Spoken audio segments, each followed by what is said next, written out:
India-New Zealand series is over, and to talk about that series, we have now a special guest, former New Zealand player, all-rounder rather, Chris Harris.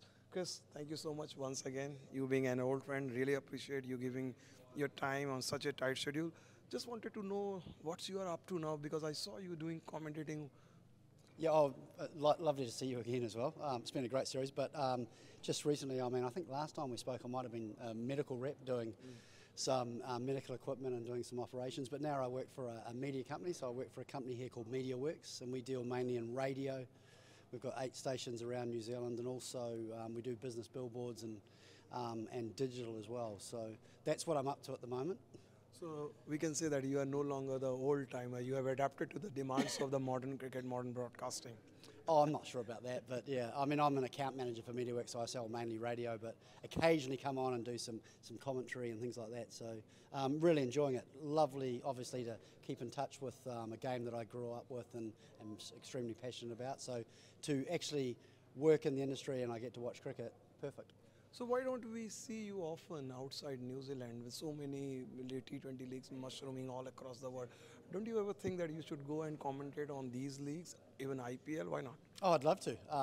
Yeah, IPL was a little bit more difficult to get into, but more than happy to go around the world anywhere and watch and commentate on cricket, and hopefully it's something that I might do in the years to come, because as you and I discussed, there's a lot more leagues happening around the world, and it's going to get to a point where there's going to be lots of commentators needed, because there's basically going to be a league in every country. So I think hopefully that opportunity will come, and I'd love to do it because I enjoy watching the game, enjoy being on television and meeting people, and hopefully I paint a picture that the viewers like listening to and hearing. Besides broadcasting, obviously in past you have spoken about coaching stint, especially now the era of specialized coaches, especially the all-rounders. All-rounders are a big thing in T20 cricket. Have you ever thought on those lines that you want to share your knowledge purely as an all-rounder? You were an excellent fielder in your time. Yeah, I'd love to do a bit of coaching. I mean, I did a little bit of fielding coaching, and as you said, being an all-rounder, especially in the white format of the game, you know, with T20s and one-day cricket, would love to sort of impart some knowledge and some young and up-and-coming players. So, again, probably getting towards the end of my career as far as coaching is concerned, but more than happy to help if the opportunity arises, because, as I said, I love this game and played it for a long time, and I'm sure there's some little bits of information that I can give to people that may help their own game.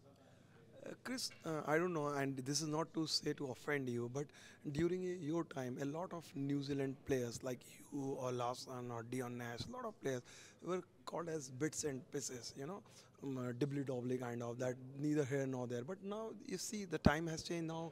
If you play in this era, they will say, no, he's proper all-rounder. He can bowl 4 overs, excellent fielder, and obviously hit the ball.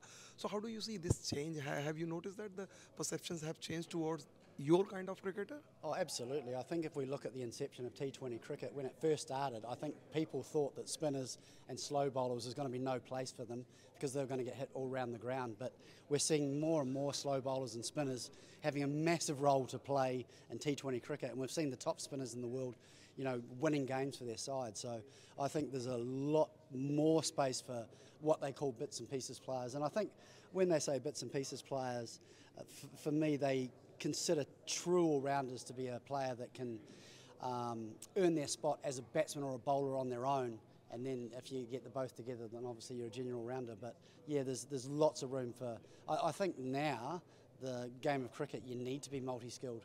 So you need to be able to, you've either got to bat and be a brilliant fielder, or hopefully bat, bowl a few overs and field. You've got to be able to do everything.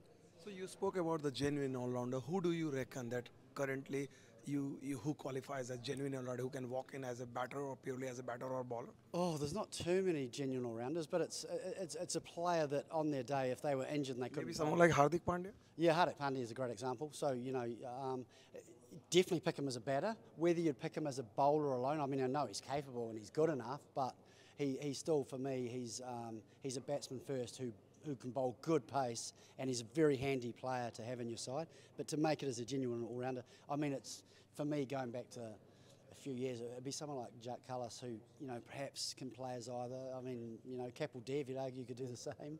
Imran Khan, Richard Hadley, those sort of types that, you know, genuinely command a place either with bat or ball. Last couple of questions, Chris. What's your impression of someone like Hardik Pandya, who's obviously is an excellent T20 player, ODI player, and now he's captaining India. You saw him captaining in T20 cricket. What do you make of him? Oh, I think he's a fabulous player. I mean, he's that type of player that you'd want in your side if you had the option to have him, because he's so destructive with bat in hand, and we've seen how many times from almost hopeless situations that he's managed to win games for his country, for India. And you see how competitive he is and passionate about the team that he's playing for, and I think that comes across whoever he's playing for. And with the ball, he can be just almost as destructive. You know, he's got that extra pace, and he mixes up his pace. He's got good slower balls, good variations, and he picks up wickets at important times because he's a very handy all-rounder. And I think he's really prides himself on his fielding as well. He's one of the better fielders. He's fast around the ground, so he is the type of player that you'd want in any format in any of the teams that you select. Who is one Indian bowler who impressed you most on this tour, whether T20 or ODI? There's a couple actually. Deep Singh, I think, is a wonderful player. Got good height, good pace, swings it, and I'm really looking forward to seeing Malik, how he because obviously he can bowl with real pace, how he develops, and it's wonderful that he's at the start of his career and we get to see him over here in New Zealand. And there are a couple of players, and there's many more, but there are two that I'm looking forward to seeing how they progress. My final question, Chris, as you initially mentioned that in this game, especially T20 demands for multi-skilled players, especially somebody who could batter, who could bowl. In that sense, do you think that this is something, a chink in armor India's Indian team? Because most of the batters, either in T20 or one day, they don't bowl the first top 4 or 5. Is this something the selectors or the coaches or team should focus more on from Indian point of view? Oh, I think it's always important to develop your skills and try and give yourself another string to your bow, if you like. And I think it's important that top order players. Sorry to interrupt, but is it possible to develop that at once you reach the international stage, or it is like you have been doing it in first class grade, or you can develop it at international level? No, I think you can. I think top order batsmen should be bowling in the nets for their whether it's their club team or their provincial team or the international team. I mean, there's been some great highlights recently in New Zealand, and one is Michael Bracewell, who made his international career or his international debut as a batsman that could bowl a little bit. And it's funny, now he's almost to the point where you'd almost pick him. He's had such success with the ball, bowling his faster off spinners, that you could almost pick him as a bowler that bats a little bit. So, yes, you can definitely develop your skills, and I think the more you can develop your skills, the better. I mean, it makes it easier for you to get selected for teams. It takes a little bit of the pressure if your batting's not going so well, but you bowl well, like in Michael Bracewell's case. And it can be the other. You might not have a good day off the bat, but you bowl 4 overs and you take 2 for 20 and help your side win the game.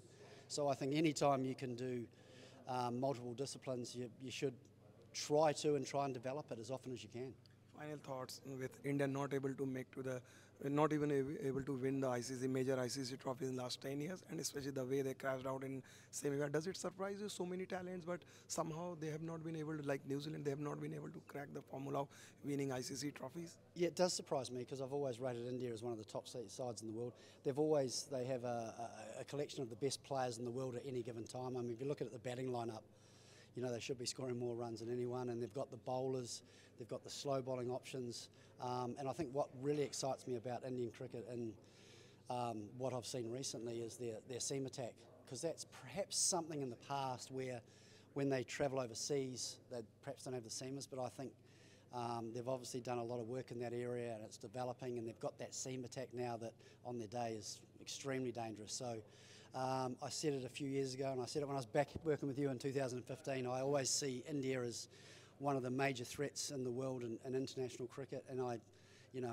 don't think that's changed. And I think I only got to look back 3 or 4 years, and I thought they went through a phase where things were going really well, and I think they're just at another almost rebuilding phase. They've got a few players that, Rohit Sharma, who are close to perhaps retirement, but they've got some great young players coming through, and it's just about giving those players an opportunity and a taste at the international level. But I think India's going to be a force to reckon with the years to come. Thank you so much, Krish, and wish you all the best, and looking Pleasure. forward to see you in either in coaching role or maybe in commentating role in near future. Thanks a lot. Always love coming to India, and lovely to see you again. Thank you. Thanks a lot. Wish you all the best. Brilliant.